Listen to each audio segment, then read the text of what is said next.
ఈరోజు ఎందుకు అంత భయపడి ఎట్లా అణచాలి? ఎందుకంటే కోట్లు మొట్టికాయలు వేస్తున్నాయి. ఎందుకు మీరు సోషల్ మీడియాలో పోస్టులు పెడుతున్న వాళ్ళని ఎందుకు అనవసరంగా అరెస్ట్ చేసి టైం ఎందుకు వృధా చేస్తున్నారు?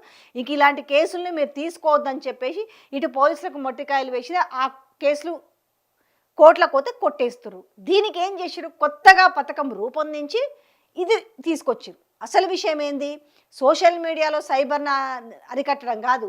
ఈ ఈ యొక్క దాంట్లో ఏం చేస్తారంటే రేపు ఎవడైనా ఈ ప్రభుత్వానికి సంబంధించి కానీ లేకపోతే ముఖ్యమంత్రికి సంబంధించిన విషయాలు కానీ రేపు ఎవరైనా క్వశ్చన్ చేసిరనుకో చలో వాడిని తీసుకుపోయి లోపడేద్దాం, మన మీద రౌడీ షీట్ తెరిచేద్దాం. ఇంతే కదా.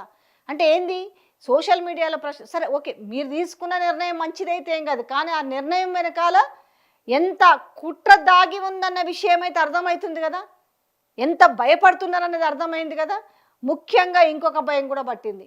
ఇప్పుడు లోకల్ బాడీ ఎలక్షన్స్ పెట్టాలి, పెట్టే పరిస్థితి లేదు. మీరు రేపేంది శుక్రవారము జీవో రిలీజ్ చేస్తాం అంటున్నారు.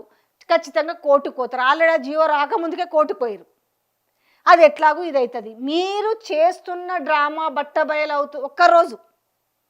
ఒక్కరోజే ఇంకా ఆ డ్రామా బట్టబయలు అవ్వడానికి ఇవన్నీ బయటకు వస్తాయి. రెండోది ఇంకేముంది, ఈ జూబ్లీ హిల్స్ బై ఎలక్షన్ ఒకటి ఉంది. మీరేదో ఇప్పుడు ఉట్టిన జూబ్లీ హిల్స్ బై ఎలక్షన్ కోసం ఇవాళ పోయి బస్తీలలో పోయి అభివృద్ధి పనులు చేస్తుంటే ఇవాళ తెలియదా?